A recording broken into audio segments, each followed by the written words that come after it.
toutes et tous. Tout d'abord, je souhaiterais remercier évidemment les membres du jury qui ont sélectionné notre projet Green Sky, qui signifie Green Skills and Knowledge for Hydrogen.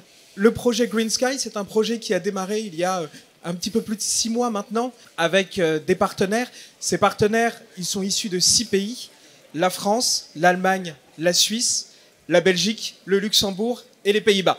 Mais si vous deviez retenir les 3 axes principaux de ce projet, il y a d'abord un travail avec les acheteurs et les acteurs de l'emploi et de la formation qui nous semble absolument essentiel sur la question de l'hydrogène, comment identifier les compétences à l'échelle transfrontalière. Je laisserai ma collègue Ariane en dire un mot juste après moi. Un deuxième aspect, c'était quelles sont les synergies que nous pouvons trouver entre organismes de formation, entre universités, avec les moyens de formation, que ce soit les moyens humains, les moyens techniques aussi.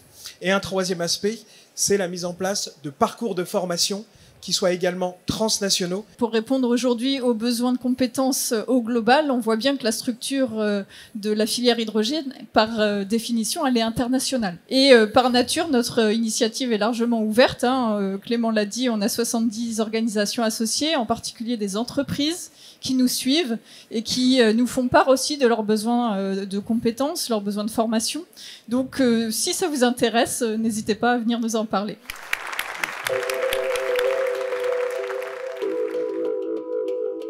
L'AFPA, c'est l'Agence nationale pour la formation professionnelle des adultes qui, comme son nom l'indique, forme des demandeurs d'emploi et des salariés au service des entreprises et des territoires. Nous sommes une organisation qui date de la fin de la Seconde Guerre mondiale où notre but originel était la reconstruction de la France.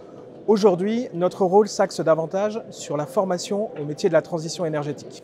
L'une des missions aujourd'hui de l'AFPA auprès du ministère français du Travail, c'est de développer les incubateurs de compétences qui sont un mécanisme qui permet de répondre aux besoins actuels et futurs de développement de nouvelles filières.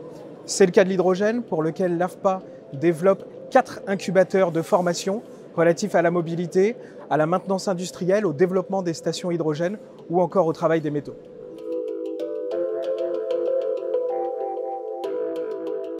Alors évidemment, ce prix, c'est un immense honneur pour nous, c'est une immense fierté. C'est une double reconnaissance finalement, ce prix. C'est à la fois la reconnaissance du fait qu'aujourd'hui, la question de l'hydrogène, c'est aussi une question de compétences finalement. Donc c'est un enjeu de quelles sont les personnes formées qu'on va pouvoir mettre derrière les nouveaux métiers, les nouvelles compétences qui émergent au sein de cette filière hydrogène.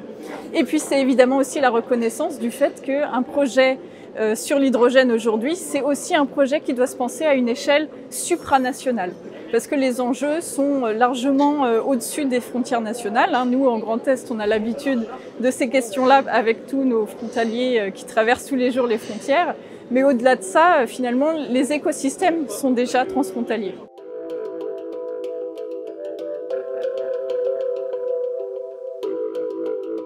Alors c'est une initiative qui est née au cœur de l'été, quelque part en Belgique, du côté de Spa-Francorchamps, lors d'un échange avec un partenaire de longue date qui est TechniFuture. Donc à l'été 2022, nous avons échangé sur ce qui nous réunissait, sur les enjeux futurs qu'on voyait dans le secteur de la formation, dans les secteurs technologiques.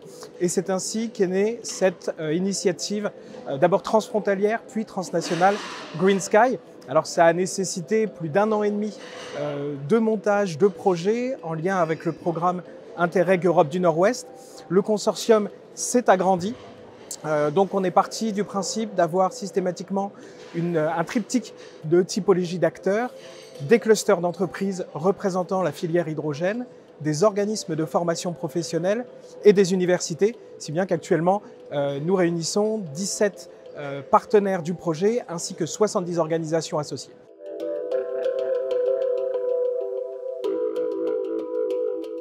Alors aujourd'hui, la filière hydrogène, elle commence déjà à se structurer de manière internationale. On a déjà des pays qui commencent à se positionner comme des consommateurs d'hydrogène et d'autres qui se positionnent comme des producteurs d'hydrogène.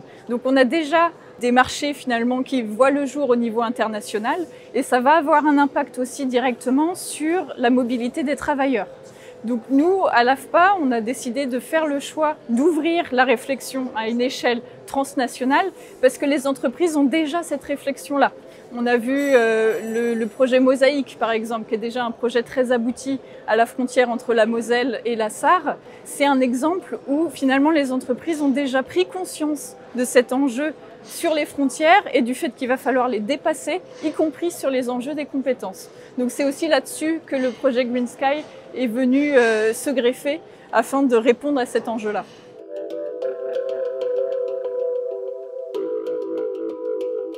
Donc le sujet du projet Green Sky, c'est vraiment le sujet de la formation et des compétences pour les personnes qui vont travailler sur cette filière hydrogène émergente. Donc nous, notre sujet sur les pouvoirs publics et les entreprises, c'est vraiment cet aspect compétences où notre idée, c'est de faciliter le dialogue entre ces deux acteurs. Aujourd'hui, le rôle de l'AFPA en tant que coordinatrice du projet Green Sky, c'est de travailler avec ses partenaires pour être un interprète entre les milieux socio-économiques qui développent des projets hydrogène et les acteurs de l'emploi et de la formation, notamment les régions et les services publics pour l'emploi.